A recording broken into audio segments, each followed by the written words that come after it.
맨날 짜증내고 알아서 해 라고 하면서 마음에 안 들면 바로 표정 굳히고 리더십도 없고 스스로는 아무것도 하지 않은 남편과 살고 계신가요? 도대체 왜 저런 남자랑 결혼을 했을까라는 생각이 드신가요? 무슨 남자가 남자답지도 않고 매사 짜증만 낸다면 함께 살아가는 사람의 입장에서는 살아오는 판을 걷는 느낌일 수밖에 없습니다. 좋게 얘기도 해보고 달래도 보고 공감도 해주지만 여전히 남의 탓만 하는 배우자와 살아야 할지 고민이 되죠.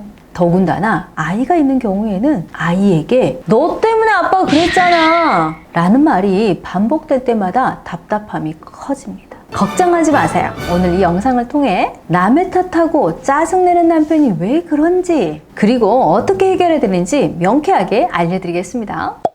결혼 7년차 아들 하나를 키우고 있는 부부 얘기를 해드릴게요. 부부 갈등으로 더 이상 가정을 지키기 어렵다고 느낀 아내는 이혼 직전 마지막이라는 생각으로 상담센터를 찾아왔어요. 아내는 남편이 연애 시절과 결혼 후의 모습이 너무 달라서 당황스럽다고 해요. 결혼 전에는 분명 친절하고 착한 사람이었는데 결혼 후에는 예민하고 남의 탓하고 마치 다른 사람과 결혼한 느낌이라고 해요. 남편은 아내의 행동을 자주 지적하고 지나치게 간섭을 합니다. 자신은 규칙을 자주 어기면서도 아내가 한두 번 어긴 규칙에 대해서는 과도하게 비난을 합니다. 돈을 어디에 썼는지 일일이 다 알고 싶어하고 친구들과의 모임에서 일찍 들어오라고 수도 없이 말을 합니다. 말끝마다 너 때문에 그랬잖아. 심지어 아이에게도 그렇게 얘기합니다. 아내들은 이러한 상황에서 그렇게 말하지 마. 그게 왜 내 탓이야. 네가 그렇게 하는 거지. 라고 하소연만 하게 됩니다. 자, 이제 이런 남의 탓과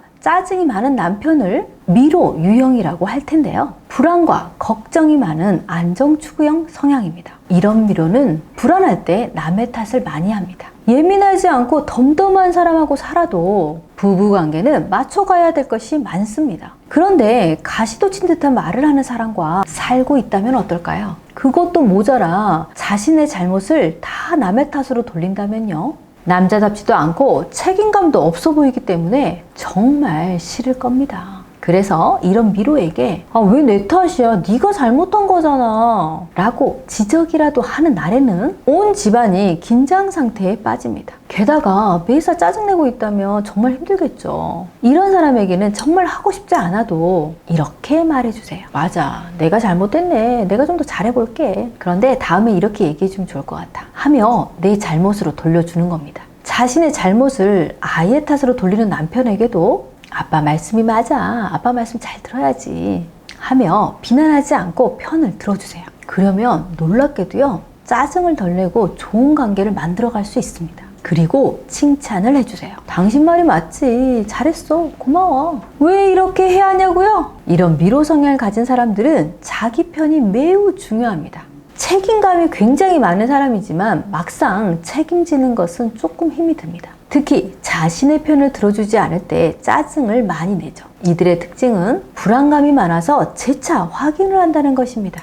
내가 잘한 걸까? 내가 정말 잘했나? 하는 생각이 들며 배우자에 대해서도 하나부터 열까지 다 알고 싶어 하죠. 이들의 마음이 잘못된 것이 아니라 불안감이 높은 거예요. 미로와의 관계에서는 신뢰가 가장 중요합니다. 서로를 믿는 마음이 생길 때, 그리고 그 믿음이 단단해졌을 때 비로소 편안한 관계가 됩니다. 이를 위해서는 서로를 믿게 하기 위해 해야 할 것과 하지 않아야 될 것을 아는 것이 중요합니다. 먼저 하지 않아야 될 것 3가지를 알려드릴게요. 첫 번째, 뭐가 그렇게 궁금해? 미로 성향을 가진 사람들은 모든 것을 알고 싶어 합니다. 그래서 어디야? 뭐해? 밥은 먹었어? 언제 들어온대? 누구랑 있어? 같은 질문을 자주 합니다. 그러나 이런 질문을 받는 사람은 별걸 다 물어봐 하며 불편함을 느낄 수 있습니다. 그리고 이것이 사랑이 아닌 간섭 혹은 감시로 보일 수 있습니다. 하지만 미로에게는 이것이 관심과 사랑입니다. 두 번째, 객관적으로 판단하는 것. 미로가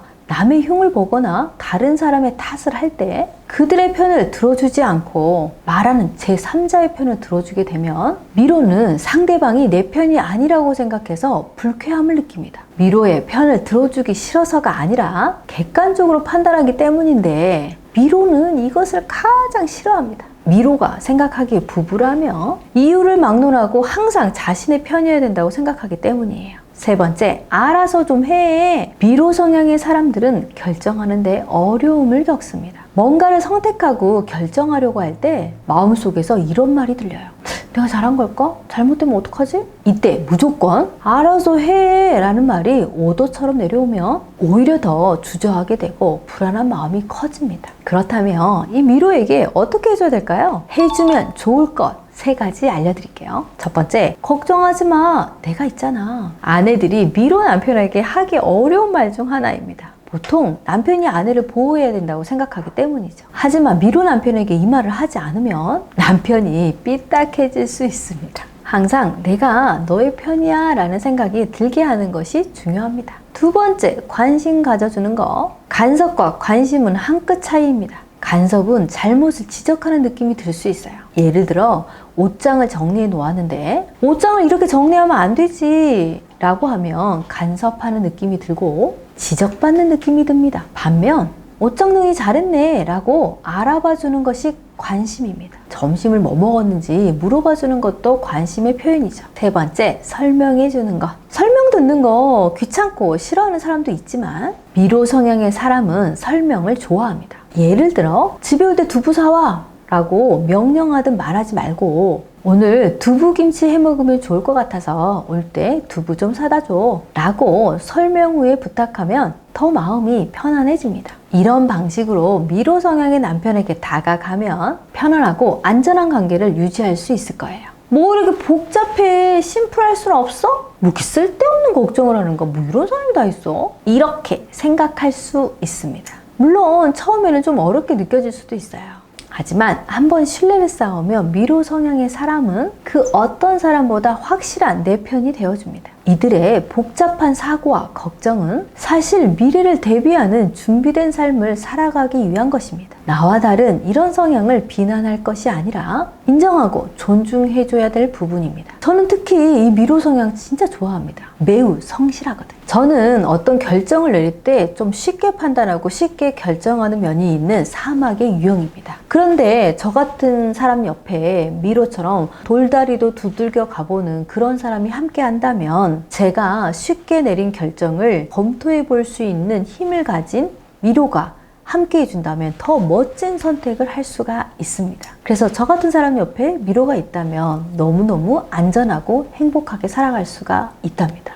어떤 성향이든 나쁜 성향은 없습니다. 내가 부족한 부분을 옆에서 채워주고 도와줄 수 있습니다. 저도 요즘 제 옆에 함께하는 분이 미로 성향을 가지고 있어서 제가 쉽게 결정한 부분을 신중하게 점검해 줍니다. 그분은 저에게 매우 중요한 존재예요. 오늘 영상 총정리 해볼게요. 오늘은 미로 성향을 가진 남편에 대한 이야기를 해봤어요. 미로는 복잡해 보이고 생각이 많고 아직 일어나지 않은 일에 대한 걱정을 많이 하죠. 그러나 이것은 잘못된 것이 아닙니다. 이걸 받아들이는 것이 가장 중요해요. 이런 성향은 미래를 대비하는 준비된 삶을 살게 합니다. 나와 다른 성향을 가진 사람을 비난하는 대신 그들의 특성을 인정하고 존중하는 습관을 들인다면 더욱 긍정적인 관계를 형성할 수 있습니다. 함께 성장하고 서로의 부족한 부분을 채워줄 수 있는 관계가 될 수 있습니다. 오늘 영상 도움이 되셨다면 구독과 좋아요, 알림 설정 눌러주세요. 저는 지금까지 부부의 결사 정다운이었습니다. 감사합니다.